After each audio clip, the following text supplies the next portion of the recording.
রূপসী বাবার একমাত্র মেয়ে, শুধু নামেই রূপসী নয়, দেখতেও বেশ সুন্দরী। আজ রূপসীকে দেখতে এসেছিল পাত্রপক্ষ। পাত্রের বাবা, মা, দুই বিবাহিত দিদি এবং পাত্র নিজে, যাকে বলে সপরিবারে আসা। তবে পাত্রের মা বেশ স্টাইলিস্ট। যেভাবে সাজগোজ করে এসেছিলেন সেটা দেখেই রূপসীর মা আড়ালে বলেছিল, আমরা ওদের সাথে পাল্লা দিতে পারবো না, আমরা সাদামাটা মানুষ। যেভাবে সাজগোজ করে এসেছেন আমার বাবা মন সায় দিচ্ছে না ঠিক। কিন্তু মেয়েকে দেখার পর পাত্রের মা যে কথাগুলো বলে গেলেন সেটা শুনে ভালো লেগে গেল সকলেরই। পাত্রের মা বললেন, মেয়ে আমাদের পছন্দ, আপনারা আমাদের বাড়িতে আসুন, যদি মনে হয় আমাদের বাড়িতে মেয়ের বিয়ে দেওয়া যাবে তখন না হয় ভেবে দেখবেন। রূপসীর বাবা বললেন, ওভাবে বলবেন না, আপনাদের বাড়িতে আমার মেয়ের বিয়ে হবে এটাই কম কিসের? আপনাদের মতোই ছোট একটা পরিবার আমরা খুঁজছি।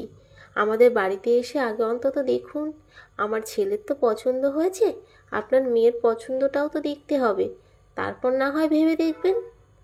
তবে হ্যাঁ, আপনার মেয়েকেও সঙ্গে করে নিয়ে আসতে হবে, ওরই আগে দেখে যাওয়া উচিত। যে বাড়িতে সারা জীবন থাকবে সেই বাড়িটা ওর পছন্দ কিনা সেটা দেখাও দরকার। মেয়ে কখনো নিজে যায় নাকি দেখাশোনার জন্য? এটা কি ভালো দেখায়? ভালো দেখানোর জন্যই তো আসতে বলছি। আমার ছেলে যদি আপনার বাড়িতে এসে মেয়ে পছন্দ করে যেতে পারে তাহলে আপনার মেয়ে কেন পারে না? কখনো মনে না হয় বাবা মা তাদের নিজেদের পছন্দ করা ছেলের সাথে বিয়েটা দিয়ে দিয়েছে। আজকালকার ছেলে মেয়ে যতই দেখাশোনা হোক, পছন্দটা নিজেকেই করতে হবে। কথাগুলো ঠিকই বলেছেন পাত্রের মা। পোশাক আশাকে উনি শুধু আধুনিক নন, চিন্তা ভাবনাও বেশ আধুনিক। এখনকার দিনে এইভাবে ভাবাটা খুব প্রয়োজন। যথারীতি রূপসীকে সঙ্গে নিয়েই কয়েকদিন পর পাত্রপক্ষের বাড়িতে আসেন রূপসীর বাবা ও মা। পাত্র ভালো চাকরি করে, তার ওপর বড় বাড়ি। এত বড় বাড়িতে মেয়ের বিয়ে দেওয়া যাবে কিনা সেটাই ভাবছিলেন রূপসীর বাবা। রূপসীর বাবা সুদীপবাবু রাজ্য সরকারি কর্মী, সে তুলনায় পাত্রপক্ষের অবস্থা অনেক ভালো।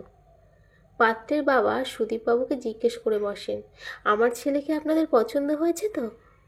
সুদীপবাবু বিনয়ের সাথে বললেন, ছেলে আমাদের পছন্দ, কিন্তু ওহ, কোনো কিন্তু টিন্তু নয়, আমাদের দুই পক্ষে যদি মতামত থাকে তাহলে বিয়ের কথা আলোচনা করা যেতেই পারে। জানেন, আমরাও চাইছিলাম বাবার একমাত্র মেয়ে হলে তবেই ছেলের বিয়ে দেব। একমাত্র মেয়ে হলে তবেই ছেলের বিয়ে দেবে, এমন কথাটা কেন বললেন? সে বিষয়ে একটু খটকা লাগলো রূপসীর বাবা মায়ের।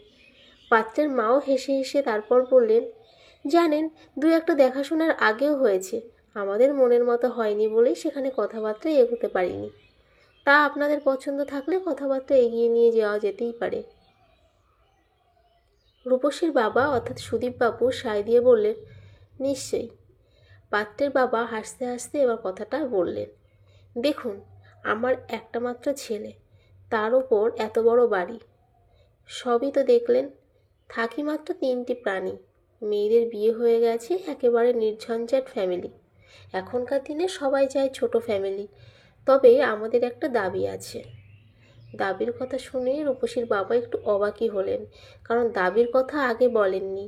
মেয়ে দেখতে আসার আগে বলেছিলেন কোনো রকম দাবি দেওয়া ওদের নেই। এদিকে দাবির কথাটা শুনে রূপসীর বাবা যেন অস্বস্তিতে পড়ছিলেন। তবু ভদ্রতার খাতিরে জিজ্ঞেস করলেন, হ্যাঁ বলুন, কী দাবি আপনাদের? এখন বিয়ে মানে কোনো না কোনো কিছু দাবি অনেকেই করে বসেন, আমাদের দাবিটা একটু অন্যরকম। মেয়ের বিয়ে দিয়ে আপনাদেরকেও আমাদের সঙ্গেই থাকতে হবে। আপনাদের তো একটিমাত্র মেয়ে, কত আদর যত্ন করে মেয়েকে বড় করেছেন বলুন তো। আমারও 2 মেয়ে, সে কবে বিয়ে দিয়েছি। মেয়েরা যখন আসে তখন খুব আনন্দ হয়, মনে হয় নিজের কাছে আরও কিছুদিন রেখে দিই। তা আর হয় কোথায়? কিন্তু যাদের একটিমাত্র সন্তান তাদের এই কষ্টটা অনেক বেশি। আমার গিন্নি তো তাই বলে, বৌমা যদি বাবার একমাত্র মেয়ে হয়, বৌমার বাবা মাকে আমাদের বাড়িতে এনে রেখে দেব, সবাই মিলে একসঙ্গে থাকবো। জানেন, অনেক ফ্যামিলি আছে বাবার একমাত্র মেয়ের সাথে ছেলের বিয়ে দিতে চান না। একমাত্র মেয়েকে বিয়ে করলে নাকি অনেক দায়িত্ব পালন করতে হয়। একমাত্র মেয়ে যাদের, তারা মেয়ের বিয়ে দিয়ে কিভাবে বাকি জীবনটা কাটাবেন বলুন তো? দুটো পরিবার যদি একসঙ্গে থাকতে পারি তাহলে মনে হয় ভালোই হবে। তাই এই দাবিটা মানতে পারবেন কিনা সেটা একটু বলবেন। দাবির কথা শুনে প্রথমে যে ভাবনাটা আসে সেটা হলো দেনা পাওনা, কিন্তু এমন দাবি শুনে রূপসীর বাবা মা একটু অবাকই হন। কিন্তু এই ধরনের দাবির কথা শোনার পর মনটা এক অন্য ভালো লাগায় ভরে যায় রূপসীর বাবা মায়ের।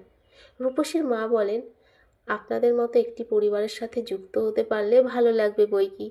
এইভাবে যে ভেবেছেন আপনাদের ভাবনাকে শ্রদ্ধা না করে পারছি না। বিয়ে মানে তো দুটো পরিবারের বন্ধন, তাই আমিও চাই আমরা যেমন এসে থাকবো তেমনি আপনারাও গিয়ে আমাদের বাড়িতে থাকবেন।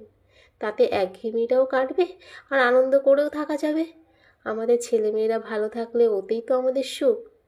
পাত্রের মা হাসি মুখে বললেন, এটাই হলো আসল কথা, আমরা সেটাই চাই। আমার দুই মেয়ের শ্বশুর শাশুড়ি আমাদের বাড়িতে ঠিক এভাবেই আসেন, আর আমরাও চাই একক পরিবারগুলো সবাই মিলে একটা বিরাট পরিবার হয়ে উঠি তখন। বিয়েটা আগে হোক, তারপর আপনারাও দেখবেন একসাথে থাকার আনন্দটা কতখানি। দুই পরিবার যখন রাজি আছি তাহলে নেক্সট কোনো একটা দিন দেখে শুভ দিনটা হয়ে যাক। রূপসীর মা বললেন, নিশ্চয়ই, দুই পরিবার একসাথে থাকলে একটা বড় পরিবার হয়ে যায় তখন। তাই আর দেরি না করে আমরা আত্মীয়তার বন্ধনে আবদ্ধ হওয়ার জন্য প্রস্তুতি নিই। এখন সেই শুভ দিনটা কবে আসবে সেটা দেখার অপেক্ষায় আমরা ততদিন অপেক্ষা করে থাকি বরং।